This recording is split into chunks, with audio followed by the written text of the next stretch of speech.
Assalamualaikum warahmatullahi wabarakatuh. Ketemu lagi dengan saya Siti Aisyaka dari Prodi KPI 1. Alhamdulillahirrabbilalamin. Wassalatu wassalamu ala asrafil anbiya'i wal mursalin wa ala alihi wa sahbihi ajma'in. Amma ba'du. Baik teman-teman, untuk pertemuan kita kali ini saya akan sedikit menjelaskan mengenai apa itu sabar dan bagaimana caranya supaya kita bisa meningkatkan kesabaran kita. Oke, baik teman-teman. Jadi untuk sabar itu artinya kalau secara bahasa itu berarti menahan, oke.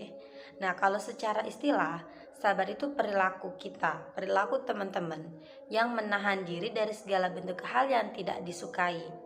Sehingga teman-teman itu selalu mampu menjalani kehidupan dengan baik dan sesuai dengan syariat agama Islam. Kemudian sabar itu juga bisa diartikan sebagai tabah, tahan penderitaan, ulet, tekun, dan tidak mudah berputus asa gitu ya. Nah, sabar itu kan tadi diartikan sebagai menahan. Nah, maksudnya menahan di sini tuh teman-teman bisa menahan diri mulai dari kesusahan yang menimpa teman-teman, menahan lisan atau anggota badan dari perkataan dan perbuatan yang tidak baik, serta menahan rasa malas yang ada di dalam diri teman-teman untuk berbuat baik. Nah, sabar itu juga berarti kan tadi menahan diri ya. Nah, menahan diri di sini tuh berarti tidak melampiaskan nafsu angkara murka. Kita bisa mengendalikan lidah kita untuk tidak berkeluh kesah dan mengontrol anggota tubuh untuk tidak bertindak anarki. Nah, untuk sabar ini sendiri itu sudah dijelaskan sama Allah dalam surat Al-Baqarah ayat 153. A'udzubillahi minasyaitonirrajim. Bismillahirrahmanirrahim. Ya ayyuhallazina amanu ista'inu bis-sabri was-shalah. Innallaha ma'as-sabirin. Yang artinya, hai orang-orang yang beriman, jadikanlah sabar dan sholat sebagai penolongmu. Sesungguhnya Allah beserta orang-orang yang sabar. Nah, kan tadi sudah dijelaskan nih bagaimana sih apa itu sabar, ya kan teman-teman.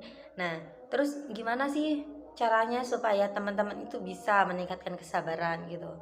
Nah, jadi di sini saya tuh akan menjelaskan beberapa cara supaya bisa meningkatkan kesabaran yang bisa teman-teman terapkan gitu. Nah, yang pertama,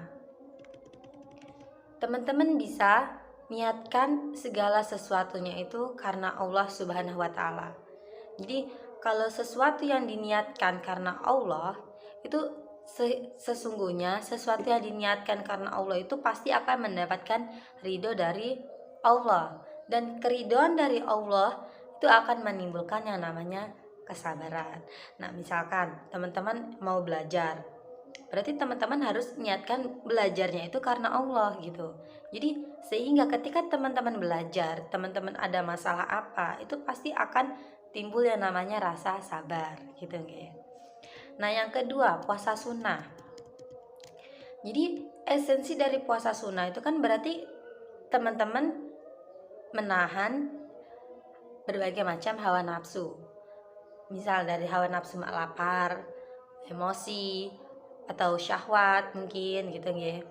Nah, kalau berpuasa ini kan sama diartikan dengan berlatih untuk memerangi hawa nafsu gitu.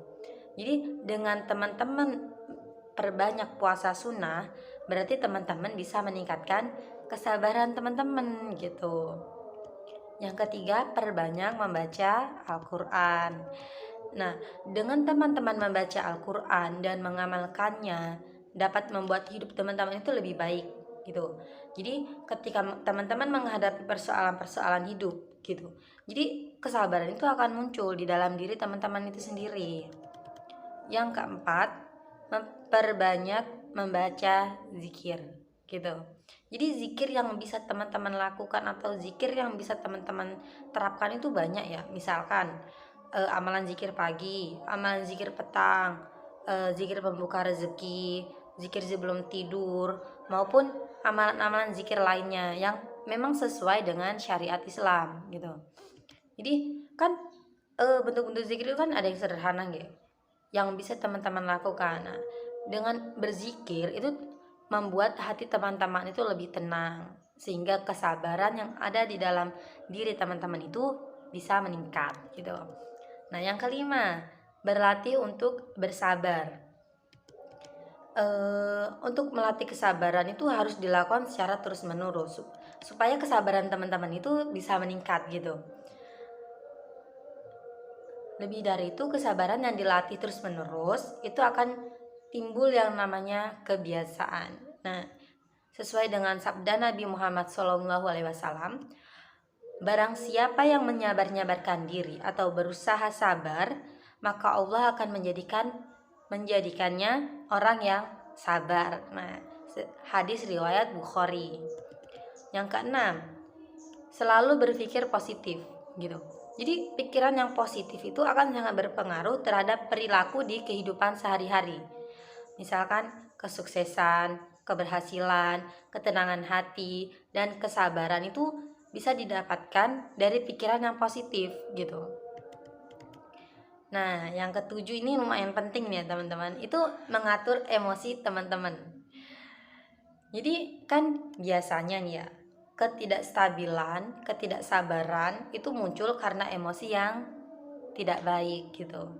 Misal marah, kesel, atau putus asa mungkin gitu kan. Itu kan ketidaksabaran karena munculnya emosi gitu. Jadi kalau teman-teman bisa mengontrol emosi dengan baik, maka kesabaran pun akan tetap terjaga. Jadi intinya itu teman-teman harus bisa mengontrol emosi, harus bisa mengatur emosinya teman-teman gitu. Yang kedelapan, ikhlas. Nah, ini mungkin lumayan susah ya, karena kan tidak semua orang bisa ikhlas berlapang dada gitu. Nah, tapi kalau kita bisa ikhlas, itu bisa membuat kita lebih legowo dalam menghadapi sebuah permasalahan gitu. Apalagi kalau teman-teman mengharapkan ridhonya Allah, itu pasti membuat kesabaran teman-teman itu bisa lebih meningkat gitu. Kemudian yang kesembilan itu membaca kisah para nabi dan sahabat. Nah, tujuannya di sini tuh supaya teman-teman bisa lebih termotivasi untuk bersabar dalam menghadapi apapun. Misalkan gini, teman-teman punya masalah gitu ya.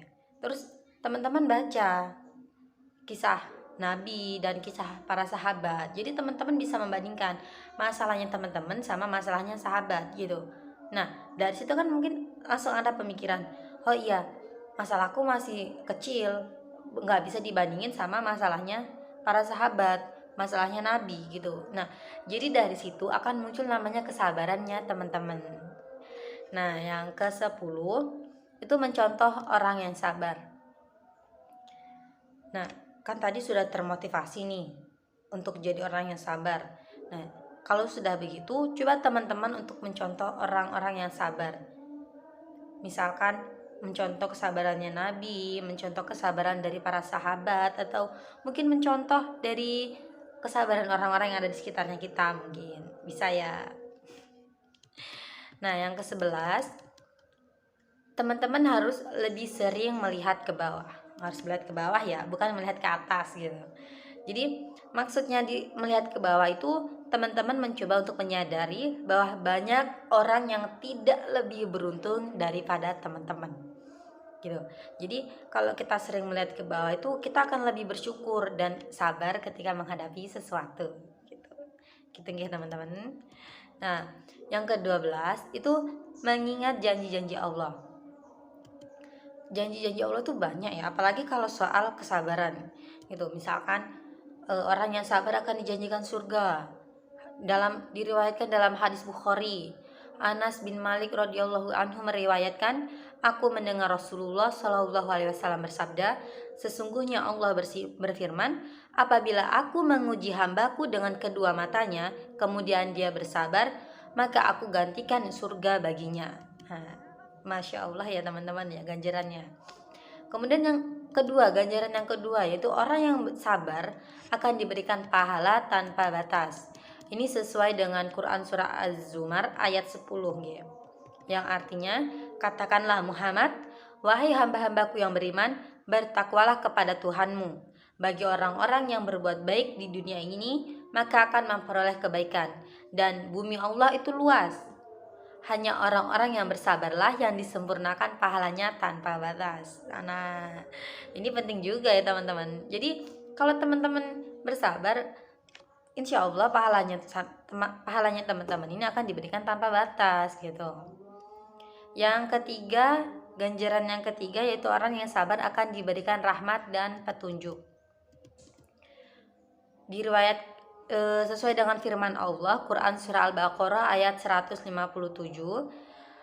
yang artinya mereka itulah yang mendapat keberkahan yang sempurna dan rahmat dari Tuhan mereka itulah yang orang-orang mendapat petunjuk gitu. Kemudian cara yang ke-13 nih untuk meningkatkan kesabaran teman-teman itu fokus pada tujuan teman-teman. Jadi kalau teman-teman itu fokus untuk meningkatkan kesabaran, teman-teman fokus mau mau lebih meningkatkan kesabaran, ya udah teman-teman fokus aja ke itu, jangan fokus ke yang lain gitu. Jadi orang yang fokus terhadap tujuan itu akan lebih berusaha mendapatkan tujuan gitu kan. Jadi kalau teman-teman fokus untuk meningkatkan kesabaran, insya Allah kesabaran yang akan teman-teman dapatkan gitu. Kemudian yang ke-14 itu berteman dengan orang-orang soleh. Nah, dengan teman-teman bergaul atau berteman dengan orang-orang soleh, teman-teman bisa mencontoh kesolehan mereka gitu, baik dari segi ibadahnya, baik dari segi kesabarannya gitu. Kemudian yang ke-15 itu berdoa. Nah, di sini teman-teman harus bisa berdoa. Jadi setiap habis sholat, teman-teman bisa berdoa kepada Allah. Teman-teman minta untuk diberikan kelapangan dada. Teman-teman minta kepada Allah untuk diberikan kesabaran yang berlimpah. Nah, itu tadi ya teman-teman, 15 cara yang teman-teman bisa terapkan untuk meningkatkan kesabarannya teman-teman gitu.